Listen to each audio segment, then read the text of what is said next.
Today, I'm going to share with you 10 tips for buying a home in San Miguel de Allende. Take a look, we've got them numbered. Hi viewers, welcome back to another video. I am Maya, your interview host for Berkshire Hathaway Home Services here in San Miguel de Allende in central Mexico. Today we're with Greg Gunter, broker and co-owner of the sole Berkshire Hathaway Home Services office here in San Miguel de Allende. Hello Greg, how are you? Good morning, Maya, good to see you again. Good to see you. It's always a pleasure to have you here with us. Viewers, we all know it's a challenge to find a home that fits you perfectly, but perhaps even more so when you're searching for a home in San Miguel de Allende. Why is this? Well, here in San Miguel, we have no uniform neighborhoods and there are like no consistent standards, no copycat homes. So not only is every home uniquely different, but the neighborhoods can also vary widely. And even within the same neighborhood, a micro neighborhood can change dramatically from street to street. So today we're talking with Greg to ask him to share his top 10 tips for searching for and buying a home in San Miguel de Allende. I will let you take it away, Greg. Are we going from most important down or the other way? Hey, Maya, let's start with the most important and kind of work our way down to something that might be a little less important. I'll start with the most important in case anybody snoozes off, right? Okay. So here we go. Tip number one. I want everybody to do their online research in advance. Really important to know a little bit more about the city. You know, it's funny because I've had clients that go, I want a home that's a 10-minute walk from the boat dock. And I'm like, you do realize that we're 5 hours away from the closest ocean, right? Thankfully, that doesn't happen very often. Usually people know a little bit about the city and they know that we're inland and not near the ocean, not right on the beach. But in many cases, that may be about all they know. So it's always important to do a little bit more online research. And I'd like to encourage all of you viewers, look for the closing screen at the end of the video. I've got our two websites listed there, and you'll be able to go on. Well, let me back up and tell you that both of the websites are very educational. You know, down here in Mexico, we're working with clients coming from the United States and Canada, and they're needing to learn a lot more about our town and our city. So both of those websites are much more educational than you might find in the United States because they've got links to news articles. I probably have 50 or 60 news articles from the New York Times and the LA Times and Travel and Leisure and, you know, all the different publications that talk about San Miguel as a city, things to do, things to see. So even if you're just planning a holiday down here, it's a great online resource to use because you can kind of make a good itinerary and find a good hotel and, you know, things like that. But I've also got like a great neighborhood page. You need to learn about the different neighborhoods, kind of learn about their proximity to Central, how close they are, what kind of neighborhood they are, so that you'll know when you begin to look for homes, which are the best neighborhoods for you. So that's part of that online research that you want to do in advance. And again, if you're planning a trip down here and you want to go, what should I do? I've even got a news and event resource page that you can click on and find, you know, what's the theater going on, what's going on in the theater, you know, what's a good musical event to go see on Tuesday night, you know, what is there an opera in town that night, you know, when's the writers conference, whatever. All of that is going to be online. So do a little bit of that online research before you come down. You'll be a lot more educated, and then the tour that you do with me or one of our realtors will be much more educational for you because you'll have a little bit of that background. That is a great start, Greg. I mean, I think that a well-educated mind is critical, especially in the home buying process, right? So what would be tip number 2, Greg? Okay, here we go, team. Tip number 2. So I would suggest that you find the best realtor to guide you. You know a little bit about the neighborhood now. Hopefully that website or 2 or 3 that you've used have also perhaps given you a good insight into a good realtor. Search the website, find someone whose personality seems to match with yours, whose background matches with yours, someone who seems to have a lot of good experience, some good history in the market. That's a good way to kind of connect with someone, and then interview 2 or 3 people, you know, chat with them, kind of get a good feel for their background, how many sales they did in the last year, what level, you know, what price level do they sell at. If you're looking at $1 million homes, of course, you want to work with someone that sold several $1 million homes. So find that good realtor match because you're going to want to work specifically with that one realtor.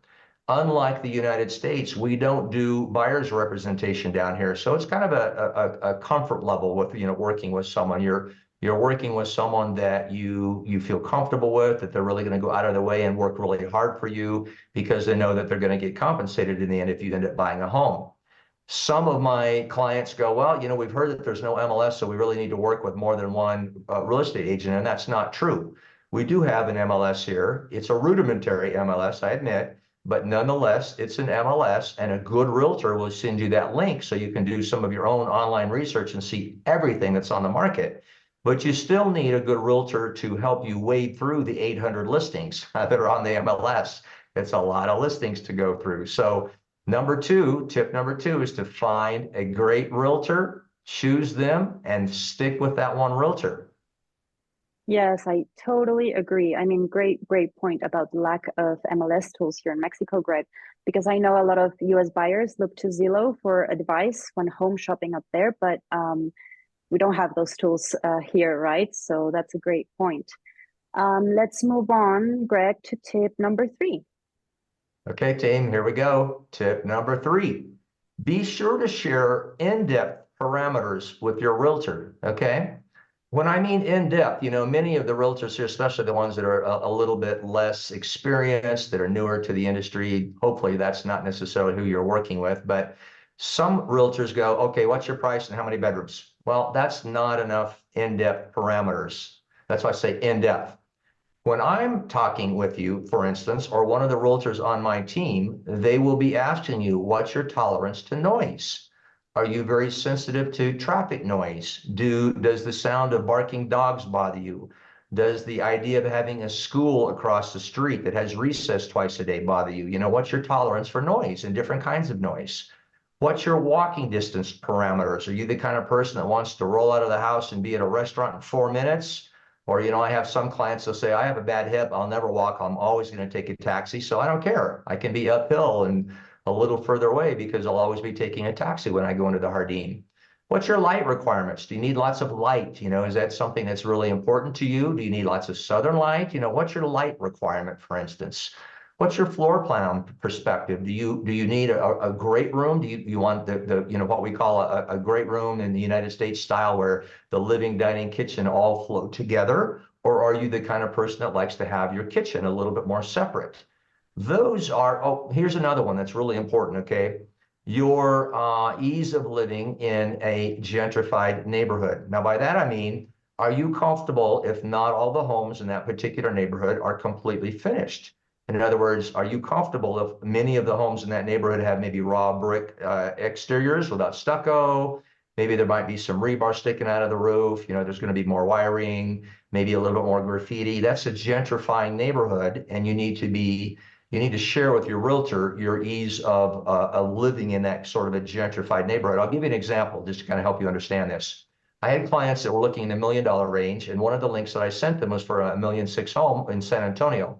It was in a section of San Antonio. Now, San Antonio is a very broadly diverse neighborhood.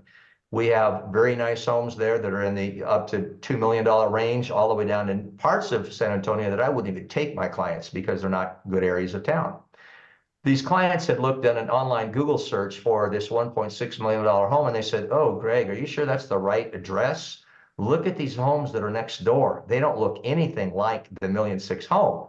And I said, yeah, that's exactly because it's an organically gentrified neighborhood. Right next door, there was a little hovel. 2 doors down, there was a home for about $300,000. And 3 doors down, there was a brand new home that had just been built for about $450,000, but it was a spec home. It looked like a spec home from Home Depot.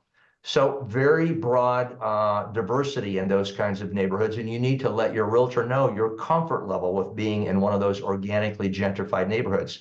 Those clients that I'm talking about that were not comfortable with that ended up buying in a gated community where all the homes are finished. They all look nice. They all look a similar degree of design, aesthetics, underground wires, that sort of thing. So that's very important to share those, what I call in-depth parameters with your realtor. Yeah, that's an excellent point. It seems like so many realtors only ask their clients what their budget is, how many bedrooms they need, when they really should be asking about their lifestyle. As you said, detail is so important when buying a home, right? So I totally agree with this one. are we going to number, I think it's 4. What's number 4, Greg? Here we go. Tip number 4, and I kind of touched on this. I'll just go into a little bit more detail. Assess your comfort level with gentrifying neighborhoods. Again, I just gave you a great example of those $1 million clients that were not comfortable with that. Keep in mind that gentrifying neighborhoods are going to have mixed degrees of construction completion. Okay, so you'll have homes that are not completely finished next to, literally can be next to $1 million home. You can have almost a hovel that might be next to $1 million home. You've got to assess your comfort level of that. Gentrifying neighborhoods also are further out, a little bit further out from central. They're certainly outside the UNESCO zone. So what that means is they're going to have electrical lines, sometimes a lot more electrical lines than you might be accustomed to seeing. You'll see more of those tinacos, what we call a tinaco here. That's a water reservoir that sits up on the roof. It's a big black tank, and in many cases is not terribly attractive. So you'll have a lot more of that. You'll have, in gentrifying neighborhoods, rooftops that are often used like what we use in the United States as our storage. We stick that in the garage. In many cases in gentrifying neighborhoods, the rooftop can be that storage area, and it's not too pretty when you're looking at it from your own rooftop. So assess your comfort level with that. If you are not terribly comfortable with that, you go, oh, I live in a really gorgeous area of California. I'm used to having a beautiful environment. You might want to look at more gated communities where you have more of a consistent look, and that would be either a gated community in town or maybe perhaps further out.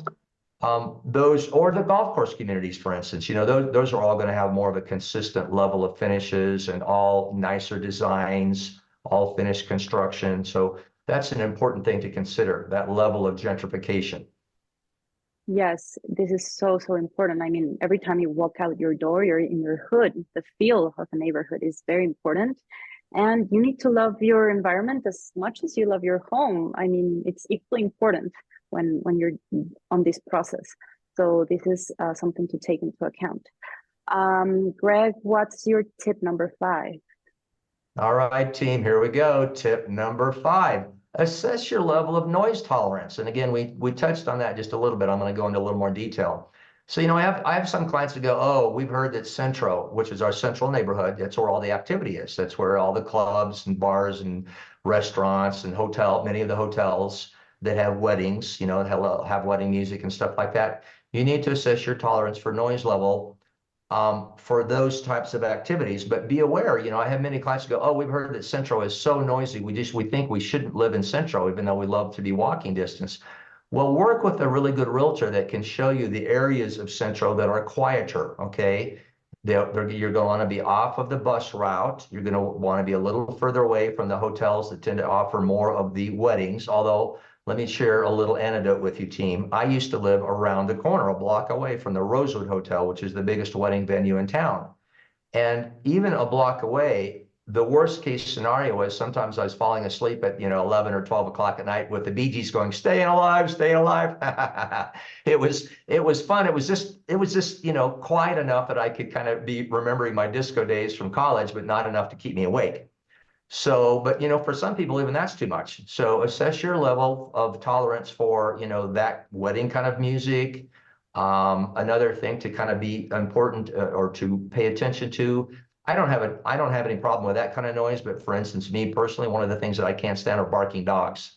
It just drives me nuts to have barking dogs and actually roosters. I'm not very fond of roosters. A lot of city people think roosters don't start crowing until dawn, and that's not true. They go all night.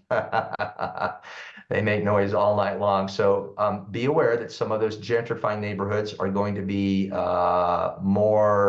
they're going to be more rooftop dogs that are making noises. And in some cases, you might run into some roosters in the background. So just ask your broker, your realtor, to be a little bit more frank with you about what's the noise level in that particular neighborhood. Nothing wrong with the gentrifying neighborhoods. A lot of people love buying in San Antonio, but just beware, there's some parts of San Antonio you're going to have roosters next door, and other parts, the roosters are going to be 6 blocks away and you never hear them. So those are things. And then, again, when I say noise tolerance, you can be away from Centro and still have noise issues from the Libramiento, which is the road, the ring road that goes around the city. So be aware that if you're relatively close to the ring road, you're going to have that constant hum of traffic. It's kind of like living next to the freeway. I have clients that move here from LA and they go, oh, we live, a mile away from the freeway. We're used to that. We hear that all the time. And other clients go, oh, I've lived on 40 acres in the middle of Kansas. I don't want traffic noise. I want to be as far away from that as I can. So those are again issues to share with your realtor what your tolerance level is for different kinds of noise. Yeah, totally. The more information you share with your realtor, the better home they'll find for you. And yeah, we always joke that Mexico can be a very noisy country. I mean, don't get me wrong, we love our noise. But you're right, some places are much quieter than others, and a good realtor will point out in advance which homes will be just noisier or quieter.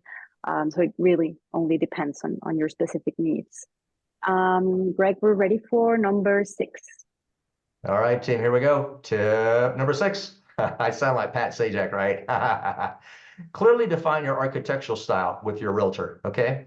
Let him know what you like. Now, when I say clearly define, a lot of people go, oh, I love Spanish colonial. And so one of my first questions that I ask them is, okay, we have another architectural style here that we call Mexican contemporary. And wait just a minute. Let me, because they go, oh no, I don't like contemporary. I'm like, no, let me define Mexican contemporary. There is obviously the contemporary style, which is sometimes can be very harsh. There are some contemporary styles, and that's another way to vary the contemporary style. It can be very harsh and kind of cold contemporary styles, and then it can be very warm contemporary styles that'll have like a lot of corten, that rusty metal. Maybe they'll have timber, maybe they'll have, concrete, but the concrete has been laid with 1x4. So there's that texture in the ceiling, for instance. I'm about to sell a home that way that's got 1x4 for the ceiling texture. It's got a great texture to it, even though it's contemporary.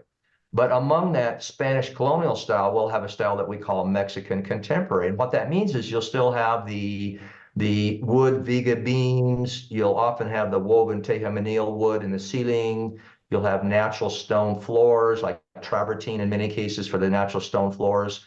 Often you'll have cantera around the fireplace, but you'll have cleaner colors, cleaner lines, more neutral colors and tones, and often, almost always, solid surface countertops in the kitchen and in the bathrooms.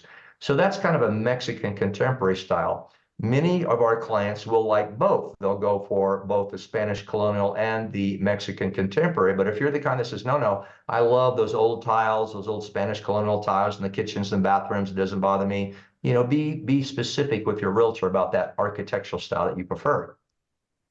Totally, yeah, and it's funny how home styles in San Miguel can vary so dramatically here, huh? And I know a lot of people in the US that live in communities where there will be like 1,000 homes, and they are all built from only like 3 floor plan styles. Amazing, huh? But that's not the case so much here in San Miguel, is it? So let's move on to number 7, Greg. All right, tip number 7, team. Think about this. Is a gated community a good match for you? Now, we've kind of talked about the differences in, living in an organically gentrified neighborhood versus a gated community. So this is an important key to kind of note. The gated communities, and it's not, it's not a snob appeal. That's a thing to be aware of. A lot of my American clients, well, even Canadian clients coming down and think, oh, gated communities, I'm not a snob. I like to interact with my neighbors. I like to know my neighborhood. No, it's a whole different thing. Gated communities down here are really kind of more of a convenience and an aesthetic thing. It's not really a snob appeal sort of thing. So if you're the kind that, and I'll admit, I'm one of those. I live in a gated community. Most of the time that I've lived in San Miguel, I have lived in a gated community. I like not looking at overhead wires and lines, electrical lines. I like not looking at Tanacos on the roof.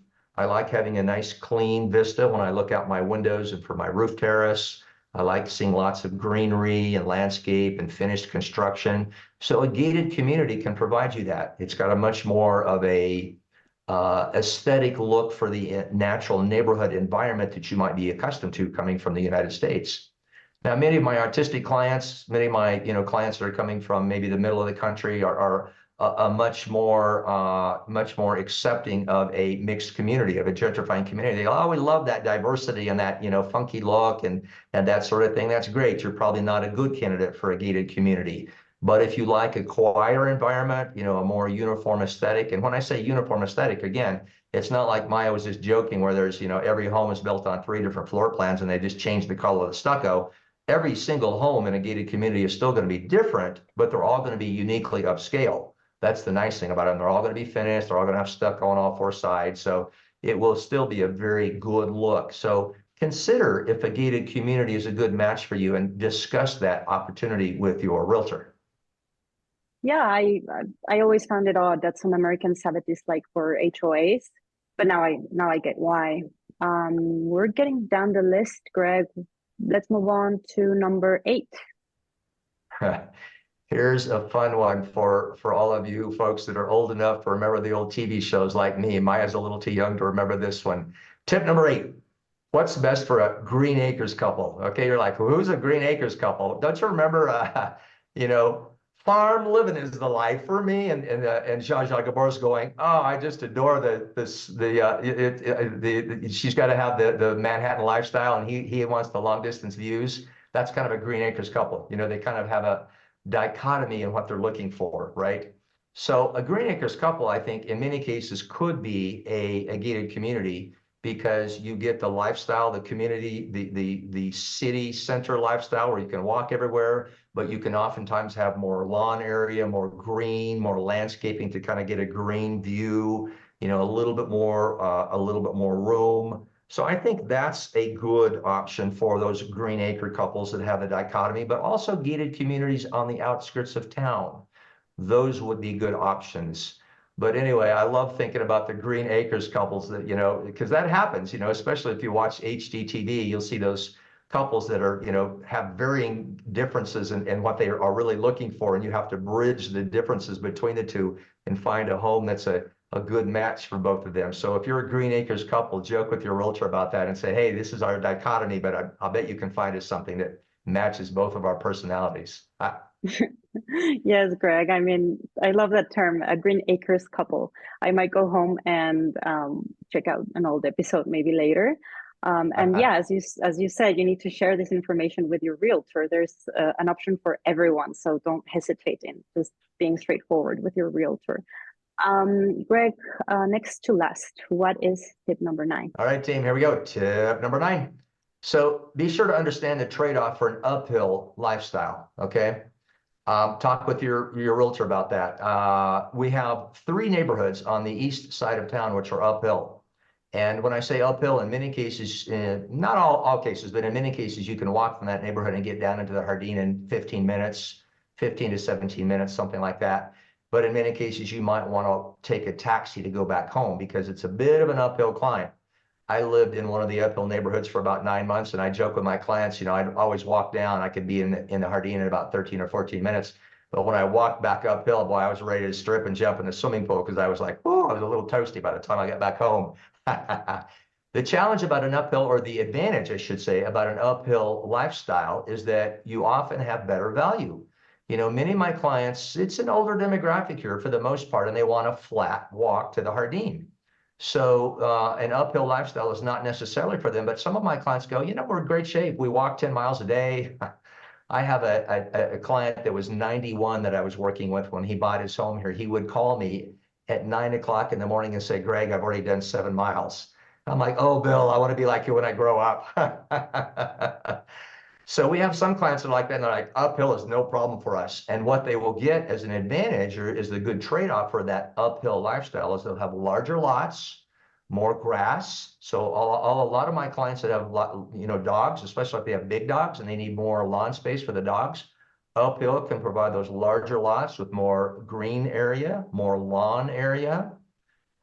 In many cases, you can find a ground floor, and sometimes even the master suite, the primary suite, will be on the ground floor. So mostly all one-level living. Those options are more likely to be found in those eastern neighborhoods that are uphill. So consider that uphill lifestyle and the trade-off that you can get. Yeah, and also if your home is uphill, you got nicer views as well, right? So that's another advantage, I think. And with all your TV shows, you got me thinking about Jefferson's moving on up to the east side. Love it. So, Greg, I guess we are ready for that big drum roll. What is our tip number 10? Okay, here we go, team.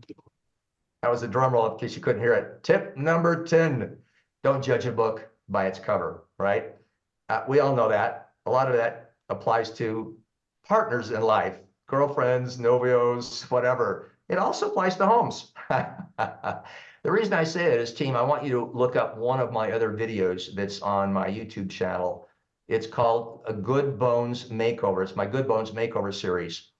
I talk about that because in many cases, my clients will go, oh, look at this home.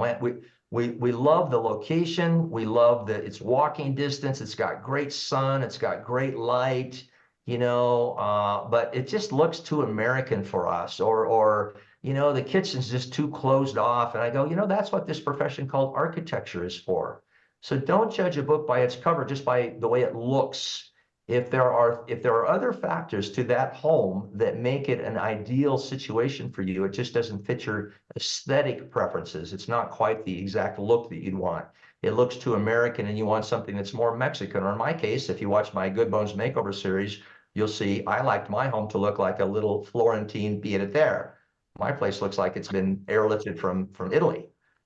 You might want something that looks like it's from Paris, or many of my clients, they want something that looks more Mexican. That's really what they're looking for. And I'm like, listen, we can do this. We can put a color wall over here. We can do some split face travertine as a wainscot over here to give it some good, texture details for some stone.